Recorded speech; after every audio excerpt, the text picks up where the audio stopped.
Chapter 12. Healing the Chooser. Most people don't know how distorted their chooser is. They think they're just bad at love.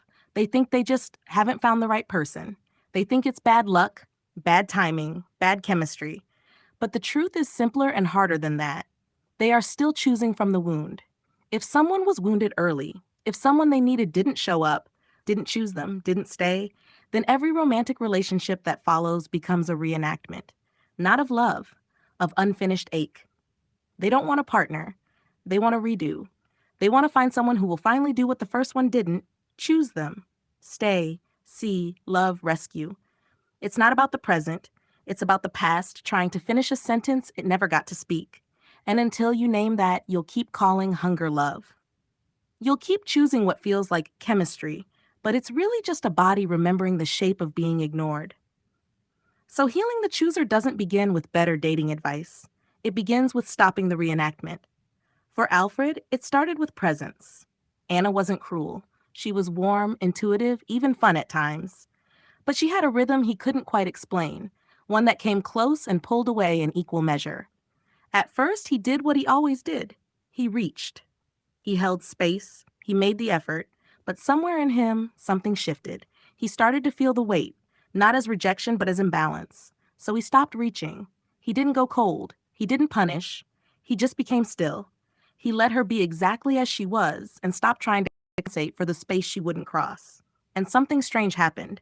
Nothing collapsed. The relationship didn't blow up. He didn't panic. He just stayed present. And in that stillness, he started to feel a different kind of clarity. He had been reaching out of pattern, not presence, not truth. And when he stopped, his nervous system finally had room to settle. That was the beginning of healing. But healing doesn't stop at presence. It moves deeper. Weeks passed, months. Alfred no longer chased, no longer collapsed, no longer tried to fix what wouldn't open. But something else started to ache. Not panic, not need. Grief. Because Anna never met him halfway. She still came close, then disappeared. Still left the emotional labor on his side. Still let him hold the weight of clarity, honesty, direction, presence. And in that space, Alfred realized the wound had changed. He no longer wanted someone to stay. He wanted someone to carry. He wasn't looking to be rescued anymore. He was looking to be met.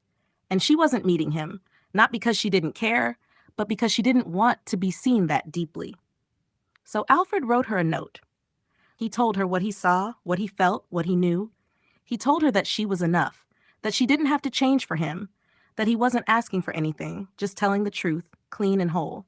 He knew she might run, but that was never the point. He had seen clearly. He had spoken without demand. And that's where healing deepens, not in being loved back, in not betraying yourself to keep someone close. Anna did run, quietly, fully. No explosion, no drama. And Alfred didn't regret it, because he hadn't reached to be chosen. He had spoken to be free. That's what healing the chooser looks like. Not perfection, not getting it all right, not becoming immune to longing, but learning to sit with the longing without letting it lead you. Learning to stop chasing people who don't see you. Learning to stop shrinking to stay connected. Learning to stop offering your presence as payment for crumbs. You start choosing differently when you stop needing someone else to heal what the first one broke. That's when you begin to know peace. That's when your nervous system stops shaking every time someone gets close. That's when resonance stops feeling like threat. That's when you stop calling the quiet ones boring and start seeing them as sacred. The truth is this: healing the chooser isn't about being chosen. It's about becoming someone who won't abandon themselves again. And the proof isn't in who stays. The proof is in you staying with yourself, even when no one else does. Postscript: Alfred could have hardened. He could have played it colder. He could have gone silent, disappeared, withdrawn, knowing Anna would likely come closer if he did. But he didn't, because that would have been a lie. It would have worked, maybe, but it wouldn't have been true. And Alfred had already left that pattern behind. Most people don't want love. They want someone to heal the old wound. They're not seeking presence. They're seeking resolution. But resolution doesn't come from being wanted. It comes from finally wanting yourself more than the loop. That's what Alfred chose, and that's why he healed. The story of Alfred and Anna is a true story, not a fairy tale.